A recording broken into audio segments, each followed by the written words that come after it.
Okay, in Star Wars, why don't the Jedi or the Sith use the Force to steal their opponent's lightsaber? Like, what the hell? They can move anything with their mind, yet they can't steal their opponent's lightsaber. Or at least turn off the lightsaber.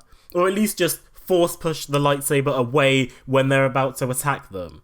Okay, you could say that, oh, Force users know how to use the Force to block the Force from their opponent. Okay, fair enough, good point, but Rey in The Force Awakens has no training, so probably has no idea how to block Force attacks using the Force, so why didn't Kylo Ren use it in the fight against Rey?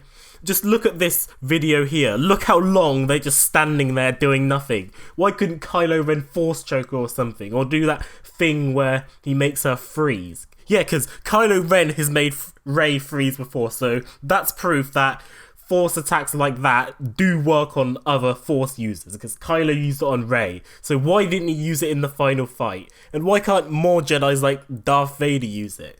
Like, oh, in the fight against Luke Skywalker in episode 5, why didn't Darth Vader just force choke him and force Luke to join the dark side? He literally could have just choked him, tortured him, and then Luke joins the dark side. End of the movie. End of the Star Wars franchise. The Empire win. But no, he doesn't do that for some reason. Now let's talk about Darth Vader. What do the buttons on Darth Vader's chest plate actually do? Like, throughout the movies, they don't do anything. He never uses them. They just randomly flicker. I know the chest piece is supposed to be his life support, but why are there flashing lights on it and why are there buttons on it? If it's a life support, it just needs to be a box. It doesn't need to have loads of flashing lights and everything. So what do they actually do? Oh, and speaking of Darth Vader, how the hell does he sleep? Like, how? He's constantly breathing. You can constantly hear his own breathing through that mask. He's constantly doing the whole that. So how the hell does he go to sleep? Does he like not sleep or something? Is he like awake 24/7? Because being Darth Vader must be really irritating. You can't hear yourself think because you're constantly breathing. You can barely move because the suit isn't exactly flexible. And just being Darth Vader must suck. I feel sorry for the guy. I know he killed like 20 younglings, 20 kids. He killed kids. But yeah, I feel sorry for him. I mean, he was only doing it to protect Padme, so he is a good guy inside. Okay, now let's talk about the Sarlacc pit. You know the Sarlacc pit, it's the pit that's the cause of the death of the most badass bounty hunter in the galaxy. Legend says it took 2,000 years for him to digest instead of the usual 1,000, but we all know him to be this guy. Look at the legends. No, I'm joking. It's Boba Fett. Anyway, the Sarlacc pit. It makes no sense. Okay, this is what the Sarlacc pit looks like. Okay, you see.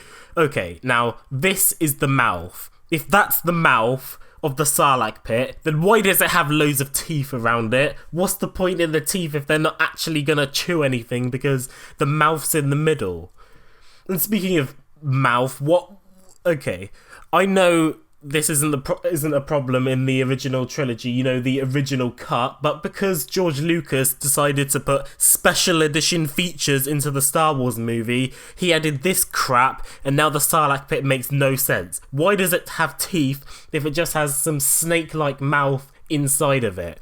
What's the point? Oh, and speaking of the Sarlacc pit, that whole scene in episode 6 also makes no sense, because look at this. Okay, Luke's hitting guys with their lightsaber, but instead of the lightsaber slicing through them like it should, because lightsabers cut through everything, it apparently just knocks them into the Sarlacc pit. What? Lightsabers are supposed to cut through people, not just knock them back. It's not a sword, it's a plasma. It's a plasma beam, it should just burn right through them. But no, apparently it knocks them away. That makes no sense. Okay, now let's move on to The Force Awakens. There are so many unanswered questions in The Force Awakens, like, who are Rey's parents? Who are Finn's parents? Why didn't Leia go with Rey when she went to find Luke? I mean, come on, it's your brother, surely you'd want to know where he is. And why is it that when Han Solo died, Leia hugs Rey and not Chewbacca? Rey literally knew Han Solo for like a day. Chewbacca has been Han Solo's best friend for his entire life, but for some stupid reason, Leia is a space racist and didn't hug Chewbacca. Yeah, what's her problem with Chewbacca? In episode 4, she didn't give him a medal either. What's the hate between Leia and Chewbacca? When speaking of Leia, why didn't Luke train Leia once he found out the ways of the Force? I mean, yeah, you could say Leia's old, but it's his sister, and training her means he can start a new era of Jedi. But no, he doesn't for some reason. And no, it's not because he's new to the training thing, because he has trained other Jedi. Look at Kylo Ren. Yeah, what am I talking about? Luke was the one who originally trained Kylo Ren, so he has trained, so why couldn't he train Leia? I don't know. Maybe they could have took on Kylo Ren once he turned to the dark side. Maybe they can take on Snoke. Oh, and speaking of Snoke, who is Snoke? For all Luke knows, Snoke could be Emperor Palpatine. But I swear to God, if in the Force, or whatever Star Wars Episode 8's called, I swear they released the name for it, but I haven't even seen it yet. Anyway, if Snoke is Emperor Palpatine, I'm just walking out the cinema, because that's just dumb. I like the Emperor, and to be fair, I could buy the Emperor coming back to life somehow, but I just don't want it to happen, because it means the whole plot of the original trilogy is pointless. So yeah, please don't make that happen. So anyway, the last thing we're going to talk about is the thing that makes the least sense in Star Wars. Stormtroopers are terrible. F***ing terrible. Like, everything about them is just terrible. Okay, Stormtroopers, fix yourselves. Why are you so terrible? You're supposed to be the biggest force in the galaxy. Why can you not hit? Okay, Stormtroopers, you're the villains, the big bad villains of Star Wars. Why are there videos of this on the internet? This is how the fans treat the Star Wars villains, the big bad villains of Star Wars. They treat them like a complete and utter joke. Fix yourselves, Stormtroopers. Anyway guys, this has been the Apex Player.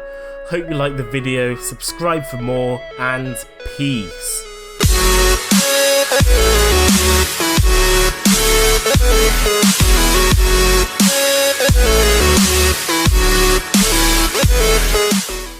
By the way, spoiler alert, at the end of Rogue One, the Rebels successfully steal the plans to the Death Star.